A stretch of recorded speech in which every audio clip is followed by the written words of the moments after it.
मित्रों नमस्कार, आपका बहुत बहुत स्वागत है। मित्रों, आज तृणमूल कांग्रेस की सांसद महुआ मोइत्रा की सदस्यता निष्कासित करने की यानी लोकसभा से उन्हें अयोग्य ठहराने के लिए आचार समिति ने अपनी सिफारिश कर दी है और अब 4 दिसंबर से शीतकालीन सत्र शुरू होगा और उस सत्र में जो आचार समिति की कमेटी है वो कमेटी अपनी रिपोर्ट पेश करेगी और उस रिपोर्ट में उसके बाद फिर जब वो रिपोर्ट एडॉप्ट हो जाएगी उसके बाद फिर सरकार की तरफ से एक प्रस्ताव आएगा कि क्यों ना महुआ मोइत्रा की सदस्यता निष्कासित कर दी जाए और उन्हें इस सदन से अयोग्य घोषित किया जाए। तो फिर चूँकि बीजेपी का बहुमत है तो वो प्रस्ताव पास हो जाएगा और फिर महुआ मोइत्रा की सदस्यता जो 17वीं ये लोकसभा है उसकी ख़त्म हो जाएगी और फिर जो 2024 मई तक का समय है इस लोकसभा का, तो वो आप समझिए कि करीबन 6-7 महीने के लिए ख़त्म हो जाएगा उनका कार्यकाल। तो फिर दोबारा से चुनाव लड़ेगी और फिर चुनाव जैसे वो दावा कर रही हैं कि मैं दोबारा से बड़े मार्जिन से जीत के आएगी। लेकिन महुआ मोइत्रा को शायद तृणमूल कांग्रेस इस बार टिकट न दे और उनको अगर टिकट नहीं मिला तो फिर उनको दूसरी पार्टी की तलाश करनी पड़ेगी। वैसे उन्होंने कोशिश की थी कांग्रेस में जाने की, लेकिन कांग्रेस ज़्यादा इंटरेस्ट नहीं ले रही है, तो इसलिए हो सकता है कि वो बीजेडी के पास जाए और बीजेडी उन्हें पूरी से चुनाव लड़ाए। तो इस तरह से ये जो इशू होगा मुझे लगता है कि ये बड़ा इशू। आपको बता दें कि ये इशू क्या है। दरअसल महुआ मोइत्रा के एक 2 फ्रेंड हैं, 2 दोस्त हैं बहुत करीबी। एक तो सुप्रीम कोर्ट के वकील हैं जय अनंत देहाद्री और दूसरे हैं दर्शन हीरानंदानी। तो दर्शन हीरानंदानी बिजनेसमैन है और अनंत सुप्रीम कोर्ट के वकील हैं। तो इनकी सुप्रीम कोर्ट के वकील से दोस्ती हुई और दोस्ती में बहुत सारी चीज़ें जो आप अपनी निजी बातें भी शेयर करते हैं। तो जब उनकी दोस्ती हीरानंदानी से हुई तो इन्होंने आपस में शेयर किया होगा कि वो हीरानंदानी से उन्होंने सवाल पूछा है अडानी को लेकर और दुबई में वो गई थी और वहाँ दुबई में उनका लॉगिन खोला गया और वहाँ से उनके सवाल पूछे गए। 60 में से 50 सवाल महुआ मोइत्रा के अडानी पर थे और वो जो सवाल थे वो बेसिकली जो दर्शन हीरानंदानी है उन्होंने पूछे थे और 47 बार उनका लॉगिन दुबई में खोला गया था। तो एक तो देश के बाहर खोला गया, एनआईसी का है तो एनआईसी नेशनल इशू का मुद्दा बनता है। और उसके बाद अनंत देहाद्री ने उनकी शिकायत कर दी क्योंकि वो जब दोस्ती दुश्मनी में बदल गई तो उन्होंने शिकायत कर दी, केस कर दिया। उसके बाद उन्होंने 2-3 केस और किए। एक जैसे कुत्ता, उन्होंने एक कुत्ता पाला हुआ है और कहते हैं कि वो कुत्ता खरीदा था अनंत ने, पैसे दिए थे क्योंकि वो बड़ा लेब्राडोग उनका बड़ा महंगा कुत्ता है। तो लेकिन वो जब झगड़ा हुआ तो महुआ मोइत्रा अपने साथ ले गई। तो झगड़ा की जड़ वो भी है। और दूसरा कि जब वो महुआ मोइत्रा बसंत कुंज में अनंत देहाद्री से मिलने गई तो वहाँ पर हॉट टॉक हो गई और फिर जो भी उनके बीच में जो गाली गलौज हुई होगी तो उन्होंने फिर वहाँ बसंत कुंज थाने में रिपोर्ट भी करा दी। और उसके बाद दर्शन हीरानंदानी उन्होंने भी शिकायत कर दी। उन्होंने शिकायत नहीं की, जब सरकार ने उन्हें टाइट किया कि भाई ये कैसे अडानी के खिलाफ सवाल पूछ रहे हो, तो उन्होंने एक एफिडेविट लिख के दे दिया कि ये सवाल मुझे महुआ मोइत्रा ने पूछा है, उन्होंने मुझे पासवर्ड दिया और मैंने खोले। और उन्होंने एक्सेप्ट किया कि ये दुबई में हुआ और उन्होंने ये भी एक्सेप्ट किया कि महुआ ने उनसे महंगे गिफ्ट लिए थे। हालांकि महुआ ने इस बारे में खंडन किया है कि उन्होंने महंगे गिफ्ट नहीं लिए।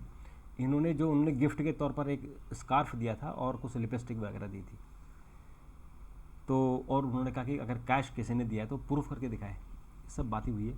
तो मामला फिर निशिकांत दुबे ने उठाया, उन्होंने आचार समिति को भेज दिया। आचार समिति ने इस पर मीटिंगें की और उन्हें बुलाया।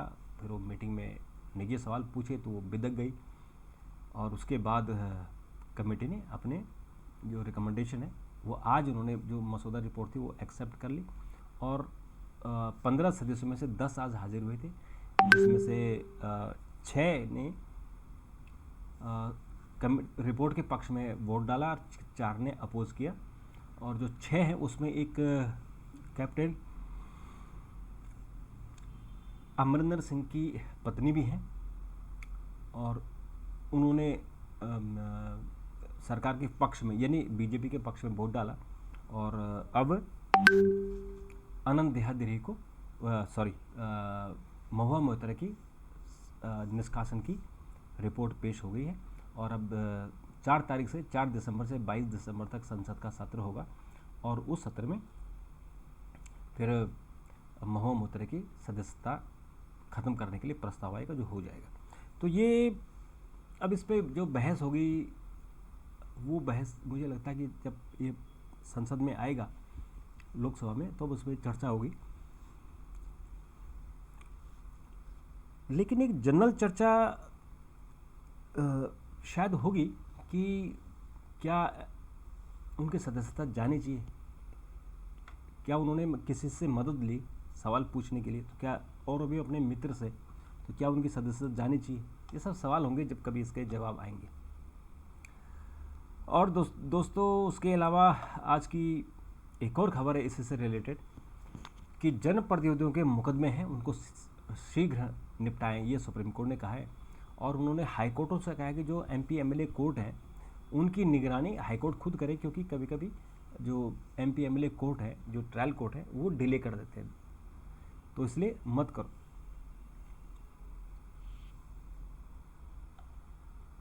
तो अब इसमें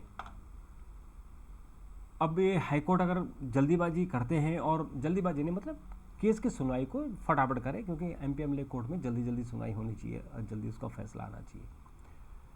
तो आज सुप्रीम कोर्ट की उस पर सहमति होगी। उसके अलावा मित्रों पंजाब में पराली जलाने की घटनाएं ज़्यादा हो रही। केंद्र सरकार की तरफ से कैबिनेट सेक्रेटरी ने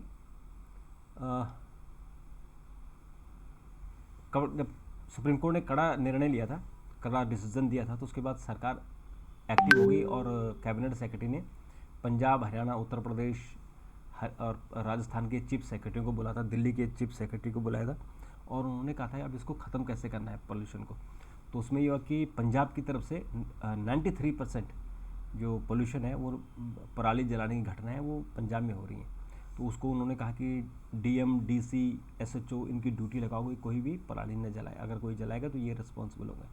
और फिर उसमें बहुत सारी चीज़ें आई कि उसमें पंजाब को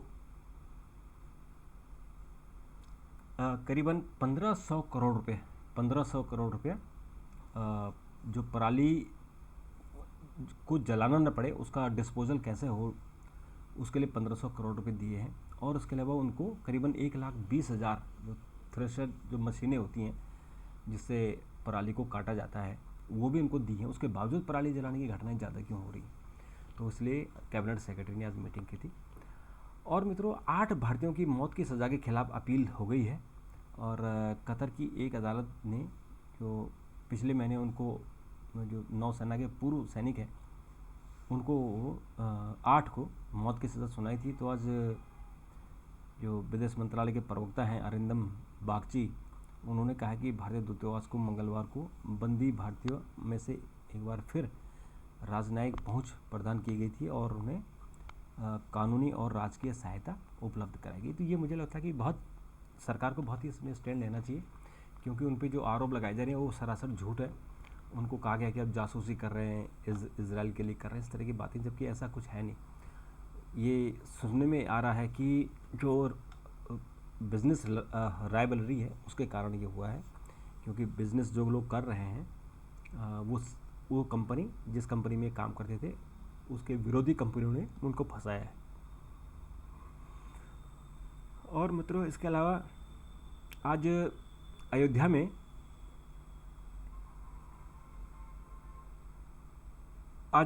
में कैबिनेट की बैठक हुई उत्तर प्रदेश सरकार की और उन्होंने बहुत सारे निर्णय लिए। अयोध्या के लिए एक तीर्थ स्थल परिषद बनाने की घोषणा हुई है।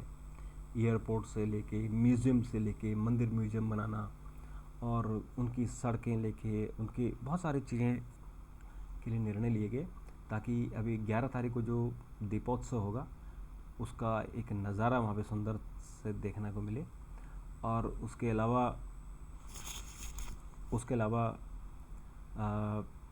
जब अगली बार यानी 20, 21, 22 जनवरी को प्रधानमंत्री मंदिर का उद्घाटन करेंगे, तो तब फिर उसमें और चीज़ें होंगी, ताकि तब तक बिल्कुल सब कुछ वहाँ ठीक ठाक से हो जाए। और मित्रों, अब इज़राइल जो है हमास पर जो उसका अटैक है वो अंतिम दौर में है। 130 हमास के सुरंगों के प्रवेश द्वार बंद कर दिए हैं। करीबन 4000 से ज़्यादा फ़िलिस्तीनी मारे गए हैं और उसमें 39 मीडिया कर्मी भी मारे गए हैं। कितना मुश्किल है कि मीडिया कर्मियों को अपनी जान देकर वहाँ से खबरें देनी पड़ रही हैं। मित्रों, थोड़ा क्रिकेट की बात की जाए। आज न्यूजीलैंड ने श्रीलंका को हरा दिया है और अब न्यूजीलैंड का सेमीफाइनल में पहुंचने की ज़्यादा उम्मीद हो गई। 3 टीमें तो पहुंच चुकी हैं, भारत, दक्षिण अफ्रीका, ऑस्ट्रेलिया और न्यूजीलैंड। अब चूँकि अपना 5वां मैच जीत गई है, उसका एवरेज भी ज़्यादा हो गया, लेकिन अब डिपेंड करेगा कि जो पाकिस्तान है वो कितने अच्छे से अपना मैच जीतती है, और अफगानिस्तान, ये दोनों अगर इनके मैच जीत गए तो इनका जो एवरेज अगर अच्छा हो गया तो ये भी सेमीफाइनल में पहुंचने की रेस में शामिल हो जाएंगे। तो मित्रों, अभी के लिए इतना। चैनल को सब्सक्राइब जरूर कीजिए। तब तक के लिए नमस्कार, थैंक यू, धन्यवाद।